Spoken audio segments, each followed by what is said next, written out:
Okay, now we're gonna turn back on the panel and we're gonna connect our teacher computer. So I'm gonna simply power on the panel with this button right here. Again, it's gonna take about 15 to 20 seconds for it to fully power on. Once it powers on, it's gonna go right to my Android side that we just previously talked about.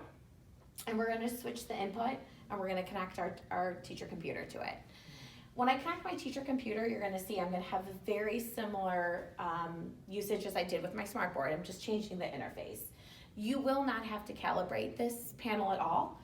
So the touch is always gonna be precise, and you're also gonna have multi-touch, just like you had on the Android side, on your computer side.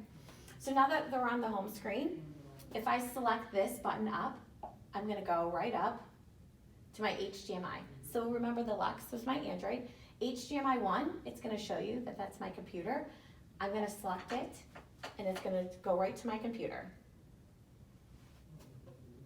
So now that I'm connected to my teacher computer, you're gonna see I'm gonna have all my icons that I have right here. So it's gonna act very similar to how you had your smartboard. So I'm gonna first open Smart Notebook software up. One thing to point out, you'll notice that, remember I told you these tools were gonna follow me? They are right here. So there are my tools. Again, if I hold 2 fingers down, just like I did before, they're gonna follow me anywhere I go.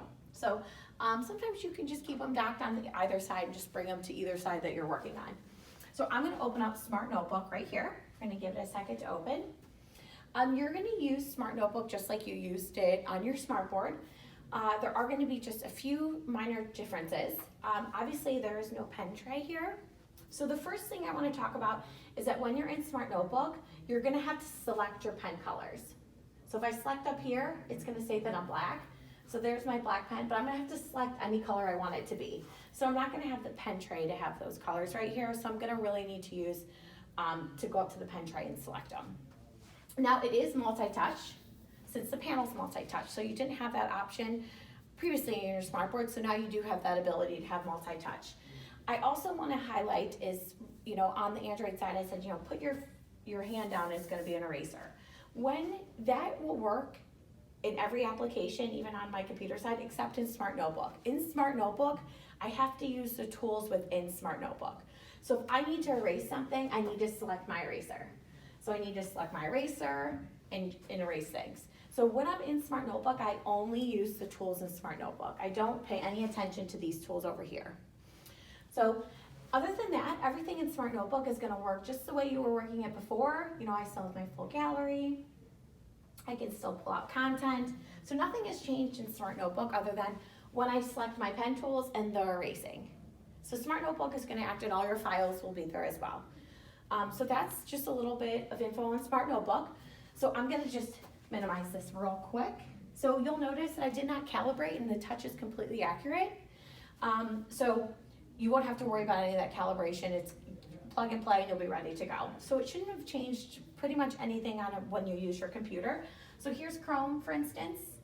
Open up Chrome real quick. Okay, so we're over there. So now if I do want to use these tools, again, I can pull them over before I had hold my 2 fingers down, it brings it down.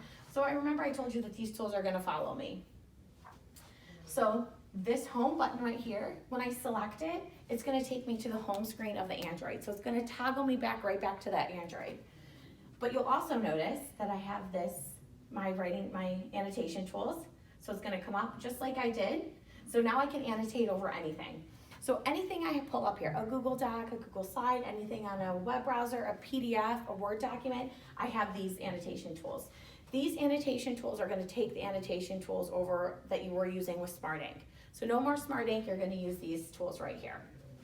So again, you'll notice that this is a live website.